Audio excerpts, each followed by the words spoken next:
మీరు ఎప్పుడైనా ఏరియా 51 గురించి విన్నారా? UFOs, aliens, top secret experiments, secret labs, వీటన్నిటికీ ఏరియా 51 అనేది ఒక బేస్. యునైటెడ్ స్టేట్స్ నెవేడా డెజర్ట్ మధ్యలో ఒక super high security military base ఉంది. లాస్ వేగాస్ నుంచి అరౌండ్ 200 కిలోమీటర్స్ దూరంలో ఉంటుంది. అందరికీ తెలిసిన పేరు ఏరియా 51. కానీ ఈ ప్లేస్ గురించి గవర్నమెంట్ ఇప్పటికీ క్లారిటీ ఇవ్వలేదు. అది సీక్రెట్గా ఉండే మిలిటరీ బేస్. అఫీషియల్ డాక్యుమెంట్స్లో కూడా ఏరియా 51 అని ఎక్కడా మెన్షన్ చేయలేదు. అంతేకాదు కొన్ని డెకేడ్స్ నుండి రూమర్స్ వస్తున్నాయి. అక్కడ ఏలియన్ స్పేస్ క్రాఫ్ట్ని టెస్ట్ చేస్తున్నారా, రియల్ యూఎఫ్ఓ క్రాష్ జరిగిందా, ఏలియన్స్ బాడీస్ని స్టడీ చేస్తున్నారా, ఇలాంటి చాలా రూమర్స్ వచ్చాయి. కానీ దీని రియల్ స్టోరీ ఏంటి, యాక్చువల్గా అక్కడ ఏం జరుగుతుంది, ఇవన్నీ మనం ఈ వీడియోలో తెలుసుకుందాం. వీడియోని ఎండ్ వరకు చూడండి and subscribe to our channel. Let's begin. Part 1, area 51's location and origin. Area 51 అంటే యాక్చువల్గా ఏంటి, దీని లొకేషన్ ఎక్కడ, అసలు ఎక్కడ స్టార్ట్ అయింది, ఎందుకు స్టార్ట్ అయింది, చాలా మందికి తెలియదు. బట్ ఏరియా 51 అనే బేస్ యుఎస్ఏలో నెవేడా స్టేట్లో ఉంది. గ్రూమ్ లేక్ అనే ఒక సాల్ట్ ఫ్లాట్ దగ్గర ఉంటుంది. డెజర్ట్ మధ్యలో ఒక రిమోట్ హిడెన్ లొకేషన్. ఇక్కడ మన మ్యాప్లో చూస్తే లాస్ వేగాస్కి అప్రాక్సిమేట్లీ 200 కిలోమీటర్స్ దూరంలో ఉంటుంది. ఇక్కడ ఒక చిన్న రోడ్ SR 375. ఈ రోడ్ని ఎక్స్ట్రా టెరెస్ట్రియల్ హైవే అని కూడా పిలుస్తారు. బట్ యాక్చువల్గా 1955లో యుఎస్ గవర్నమెంట్ ఈ ఏరియాని Lockheed U2 pipe line testing కోసం డెవలప్ చేసింది. అప్పటి టైంలో కోల్డ్ వార్ ఫుల్గా ఉండేది. సో అమెరికాకి సీక్రెట్ సర్వేలెన్స్ టూల్స్ అవసరం అయింది. తరువాత అటామిక్ ఎనర్జీ కమిషన్ మ్యాప్స్ లో ఈ జోన్ కి కోడ్ నేమ్ ఇచ్చారు, ఏరియా 51. అదే పేరు పాపులర్ అయ్యి పబ్లిక్ లో సర్క్యులేట్ అయ్యింది. కానీ ఇక్కడ ఇంట్రెస్టింగ్ ఫ్యాక్ట్ ఏంటంటే అఫీషియల్ యుఎస్ గవర్నమెంట్ డాక్యుమెంట్స్ లో ఏరియా 51 అని ఎక్కడా యూజ్ చేయలేదు. దీని బదులు CIA అండ్ డిఫెన్స్ ఫైల్స్ లో ఇది mostly Groom Lake or Homey Airport అని రిఫర్ చేశారు. దీన్ని బట్టి వీళ్ళ సీక్రెసీ లెవెల్ ఎంత ఉందో అర్థమవుతోంది. ఒక చిన్న ఫ్యాక్ట్ ఏంటంటే 2013 వరకు యుఎస్ గవర్నమెంట్ ఏరియా 51 ఎగ్జిస్టెన్స్ ని అఫీషియల్ గా అక్నాలెడ్జ్ చేయలేదు. ఒక ప్లేస్ కొన్ని డెకేడ్స్ నుంచి ఎగ్జిస్ట్ అవుతోంది, కానీ అఫీషియల్ డాక్యుమెంట్స్ లో అది లేదు అనడం ఒక రిమోట్ డెజర్ట్ లో ఉండే secret base, code names, no fly zones and hidden documents, వీటన్నిటిని కలిపి చూస్తే ఇది ఒక పర్ఫెక్ట్ మిస్టరీ లొకేషన్ లాగా తయారైంది. Part 2, what happens in area 51. Area 51లో జరిగే రియల్ యాక్టివిటీస్ ఏంటి? అఫీషియల్ వర్షన్ ఏంటి అంటే మిలిటరీ ఎయిర్ క్రాఫ్ట్ టెస్టింగ్, అంటే top secret fighter jets, spy planes, stealth technology అన్నీ ఇక్కడే డిజైన్ అండ్ టెస్ట్ చేస్తారు. ఎగ్జాంపుల్ చెప్పాలి అంటే U2 స్పై ప్లేన్. ఈ ప్లేన్ కోల్డ్ వార్ టైంలో రష్యా మీద సర్వేలెన్స్ కోసం డిజైన్ చేశారు. ఇది హై ఆల్టిట్యూడ్ లో ఫ్లై అవుతుంది, సో ఎనిమీ రేడార్స్ డిటెక్ట్ చేయకూడదు. తరువాత SR 71 బ్లాక్ బర్డ్. ఇది almost 3 times speed of sound తో నడుస్తుంది, that is insane speed. Next F-117 Nighthawk. ఇది ఒక స్టెల్త్ ఫైటర్. ఇది ఎనిమీ రేడార్ లో కనిపించకుండా ఫ్లై అవుతుంది. దీన్ని కూడా ఇక్కడే టెస్ట్ చేశారు. సో ఏరియా 51 బేసిక్ గా ఒక సీక్రెట్ ఏవియేషన్ ల్యాబ్. ఇక్కడ ఇంట్రెస్టింగ్ పార్ట్ ఏంటంటే 2013లో CIA ఫైనల్లీ ఏరియా 51 ఎగ్జిస్టెన్స్ ని అడ్మిట్ చేసింది. అది కూడా ఫ్రీడమ్ ఆఫ్ ఇన్ఫర్మేషన్ యాక్ట్ వల్ల రిలీజ్ చేశారు. బట్ పబ్లిక్ ఇమాజినేషన్ లో story completely different. Aliens, UFOs, space ships, area 51 గురించి ఎన్నో స్టోరీస్ క్రియేట్ చేశారు. రూమర్ ఏంటంటే కొన్ని UFOs క్రాష్ అయ్యాయని చెప్పారు అండ్ వాటిని ఏరియా 51లో రీసెర్చ్ కి తీసుకెళ్లారంట.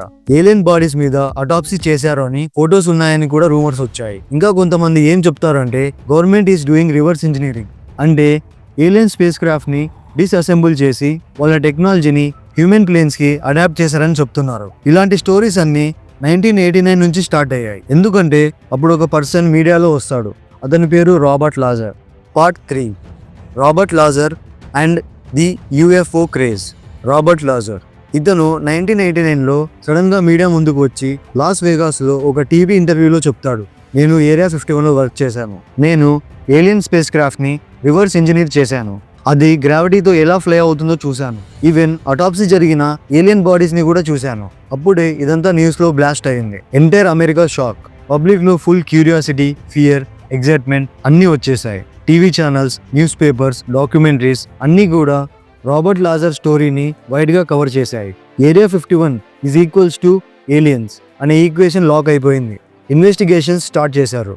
రాబర్ట్ లాజర్ బ్యాక్గ్రౌండ్ ని వెరిఫై చేయడం స్టార్ట్ చేశారు. అప్పుడు తేలింది ఏంటంటే ఆయన చెప్పిన యూనివర్సిటీస్లో అడ్మిషన్ రికార్డ్స్ లేవు, పాస్ట్ జాబ్ ఎక్స్పీరియన్స్ కూడా ఫేక్, గవర్నమెంట్ రికార్డ్స్లో ఆయన నేమ్ కూడా కనిపించలేదు. ఇంకా ఈ స్టోరీ అంతా క్రియేట్ చేసిందని తెలిసిపోయింది.